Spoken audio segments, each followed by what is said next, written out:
Racikan Berita 1. Selamat sore, Assalamualaikum warahmatullahi wabarakatuh. Waalaikumsalam warahmatullahi wabarakatuh. Senang sekali kita jumpa lagi pada hari ini. WeWatch kembali hadir dalam rangka ketemu teman-teman kita, senior-senior kita dari WeWatch. Sebelah kiri saya ada Bang Juju Purwantoro, advokat kondang yang kita kenal, alumni UI. Di ujung ada Bang Hasril dari Fakultas Ekonomi, alumni UI Fakultas Ekonomi 67 ya Bang ya. Oke, selamat datang Bang Juju. Sama-sama. Selamat datang. Oke. Bang Hasril. Apa kabar nih semua? Alhamdulillah sehat semua ya. Ya, alhamdulillah sehat. Oke. Pemirsa, hari ini tema kita melihat Jokowi ini, pemerintah ini mengeluarkan undang-undang tentang pemakaian alat kontrasepsi untuk anak-anak sekolah. Nah, kebetulan sini ada ahli hukumnya nih. Kita akan tanya nih kepada Bang Juju Purwantoro ini, gimana Bang Juju? Kok bisa seperti itu pemerintah dari zaman dulu Presiden Bung Karno sampai SBY kemarin nggak pernah. Bahkan menjelang habis masa pemerintahan rezim ini, kok bisanya tiba-tiba PP. mengeluarkan PP, ya kan, pemerintah ini Jokowi khususnya boleh menggunakan alat kontrasepsi untuk anak SMA, anak SLTA. Oke kan, 15, 16, 17 tahun ya. Ini gimana nih? Tidak.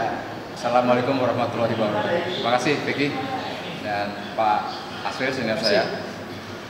Jadi kita ngobrol-ngobrol soal baru aja ya, kira-kira seminggu yang lalu lah begitu. Pemerintah mengeluarkan PP atau peraturan pemerintah ya. Tepatnya di nomor 28 tahun 2024 ya. Itu pelaksanaan dari Undang-Undang nomor 17 tahun 2023 tentang kesehatan sebetulnya. Jadi ini merupakan peraturan pelaksanaannya gitu, PP ini gitu. Kan biasa itu kalau ada suatu undang-undang maka diatur lebih lanjut dalam satu PP begitu kan. Nah, ini PP-nya ya aneh sekali nih. Aneh sekali kenapa kita lihat seperti pasal 103 di antara pasal 1 sampai dengan pasal 4 dan seterusnya begitu. Itu kontroversi banget menurut kita ya. Kontroversi ya. Kontroversi sekali sebagai ya katakanlah penduduknya mayoritas beragama begitu Pak ya. Kita kan mayoritas beragama Pak ya. Iya. Nah, ini mengeluarkan suatu pengaturan atau aturan di mana alat kontrasepsi itu bisa digunakan oleh anak remaja, ya, SMP mau SMA seperti itu. Ya. Walaupun tentu dengan ketentuan-ketentuan yang terbatas begitu ya. Tapi kan selama ini kan kita yang setahu kita ketentuan tentang kontrasepsi, alat kontrasepsi atau katakanlah kebebasan seks itu kan dilarang ya di negara kita ini, malah dihukum, ya kan? Moral dan etika ya. Jadi hukum kan, kita melakukan kegiatan seks misalnya gitu kan sangat dilarang ya Pak ya. Ada undang-undangnya ya. Ada undang-undangnya juga. Ya, kadang-kadang ya lakukan razia juga, kadang-kadang juga. Iya, biasanya paling menjelang Ramadan ya. Nah, itu dirazia semua hotel-hotel. Ya, kira-kira seperti itu. Jadi seperti malu-malu kucing ya. Orang-orang tidak tahu kan. Padahal kehidupan seks atau kebebasan seks termasuk yang dilakukan oleh tanda kutip perempuan-perempuan nakal seperti itu nggak terlalu setang-cereng amat ya. Nggak terlalu tegas amat ya pemerintah kita marah. Ini dikeluarkan peraturan pemerintah, ya kan, peraturan pemerintah di yang memperbolehkan menggunakan alat kontrasepsi itu, kan begitu. Tadi kacamata hukumnya gimana Bang Juju? Dari kacamata hukumnya. Kacamata hukum. Pemirsa semua WeWatch nih yang nonton dari Sabang sampai Merauke bahkan sampai ke luar negeri nih. Yang saya tahu kan WeWatch nih sampai ke Brunei, Malaysia, Singapura, sampai Australia ini banyak nih WeWatch nih. Iya, PP tadi peraturan pemerintah yang sudah dikeluarkan nomor 28 tahun 2004 itu kalau sudah dikeluarkan suatu aturan tentu berarti kan ada suatu kebolehan. Ya, walaupun ada ketentuan terbatas, ya, dibolehkan berarti menggunakan kontrasepsi itu. Yang bahayanya adalah kalau ini dibolehkan, berarti kan anak kita kan Kebebasan seks ya. akan menuju suatu kebebasan seks, Iya. ya. Walaupun sudah agak ada beberapa fraksi, ya, beberapa fraksi DPR kita minta untuk segera dibatalkan peraturan itu, ya, karena itu jelas-jelas akan berpotensi merusak remaja kita seperti itu. Setelah hukum ini berlaku, apakah masih terus dilanjutkan atau bagaimana, Pak? Tetap kita apakah bisa dilawan, dibantah? Iya, tapi kita tetap sebagai warga negara yang bermoral agama, ya. Kita mengharapkan bahwa aturan ini untuk bisa segera dibatalkan, jangan dilanjutkan. Jadi Joko Widodo ini ada-ada saja menjelang berakhir masa jabatannya, menjelang berakhir rancannya 2 bulan lagi ini, ya. Menurut saya tuh bikin peraturan yang ada-ada yang merusak bangsa dan generasi muda Indonesia seperti itu, ya. Jadi saya sepakat kalau dari beberapa anggota dewan yang tidak sepakat, ya, terutama saya baca dari fraksi PKS yang menyatakan seperti itu, untuk segera dibatalkan, ya, untuk segera dibatalkan dan tidak diberlakukan atau dicabut peraturan pemerintah ini, seperti itu. Oke, terima kasih Bang Juju.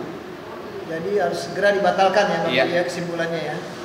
Oke, menurut Bang Hasril bagaimana dampaknya ini? Iya, masalah ini dengan PP mengeluarkan peraturan pemerintah ini. Kebebasan kontrasepsi untuk kontrasepsi ini. Ya itu sebetulnya men-trigger ya, men-trigger. Iya. Nah, mungkin nanti banyak orang yang baik di Indonesia tapi bisa tergoda juga. Kadang-kadang ya manusia ini di dunia ini tidak lepas dari godaan dan syaitan. Jadi orang yang baik pun bisa tergoda. Makanya supaya jangan dicoba-coba digoda-goda, yaitu bagaimana sebagai negara yang bangsa Indonesia ini beragama, supaya menegakkan hukum tapi yang mengacu kepada ajaran agama. Jangan bertentangan dengan ajaran agama. Ya nggak boleh dalam agama. Saya rasa semua agama sama, mau agama Islam itu sama, melarang kebebasan seks. Mengacu dari negara-negara luar, baik di Amerika atau di Eropa, kan umur 17 tahun mereka udah bebas menggunakan alat kontrasepsi. Mungkin apa mengacu dari sana atau gimana nih? Tapi kan udah beda, kita demokrasi kan, negara liberal. Kalau kita katanya mencontoh atau mengacu pada negara-negara maju seperti negara-negara besar di Eropa maupun di Amerika seperti itu, ya kita tidak sesuai kan, Pak. Kita adalah negara yang katanya beragama Islam dan negara Pancasila dan Malaysia. Dan ketentuan undang-undang kita, ya, di KUHP itu sudah ditentukan bahwa sembarangan menggunakan alat kontrasepsi tanpa izin, ya, tanpa suatu persyaratan tertentu, yaitu demi kesehatan atau apa yang diizinkan oleh dokter, Pak, ya, itu tidak boleh. Tidak boleh dipakai semena-mena begitu. Di tempat-tempat umum misalnya seperti itu, di hotel-hotel misalnya disiapkan kontrasepsi gitu, ya. Nah, itu kan melanggar kesusilaan, keagamaan, melanggar moral. Kita nggak sepakat seperti itu. Nggak sepakat lah semua. Kira-kira begitu. Oke. Terima kasih penjelasannya. Berarti ini ada trigger di sini. Memang belum tidak patut pemerintah mengeluarkan peraturan pemerintah atau undang-undang seperti ini untuk kebebasan menggunakan alat kontrasepsi kepada pelajar di Indonesia ini. Saya rasa mungkin juga banyak orang tua yang keberatan dalam hal ini, ya kan? Begitu mau jalan malam minggu, weekend, ya kan? Kalau di Amerika kan mungkin beda. Mau jalan anak mahasiswa, orang tuanya keluar memberikan alat kontrasepsi, jangan lupa kamu pakai ini. Kan begitu. Nah, kalau di sini kan nggak mungkin seorang tua yang habis sholat, habis baca Quran, terus anaknya mau pergi. Bang pikir pengalaman di Amerika sekian tahun tuh, bisa cerita itu. Kasih ini gimana coba? Ya kan nggak mungkin gitu kan? Masih memberikan alat kontrasepsi, sementara ibunya habis baca Quran nih. Iya kan? Gitu. Habis ngaji sholat maghrib, anaknya pamit. Umi atau mama atau ibu apa whatever, saya mau pergi dulu nih, pesta sama temen nih. Terus ibunya masih pakai mukena, langsung lari alat kontrasepsi. Jangan lupa ya nak, ini pakai nak. Kan nggak mungkin. Sesuatu hal yang tidak mungkin pemirsa. Nah disinilah makanya ini memang agak ruwet, agak panjang kalau kita bahas ya Bang Yudi Bang Nasril ya masalah ini. Cuma menurut saya pribadi ini sesuatu yang aneh ya, bahkan sangat aneh gitu ya. Ini bukan kebijakan lagi, ini membuat moral ya anak bangsa ini rusak, makin rusak. Rusak moral anak bangsa ini gitu loh. Jadi begitu dia lepas kuliah, lepas sekolah SMA mereka udah siap. Dan jangan lupa karakter negara dan bangsa ini juga akan rusak. Kalau bangsanya akan rusak, maka karakter negara ini juga akan rusak. Jadi akan dibawa kemana negara kita seperti ini? Kan begitu.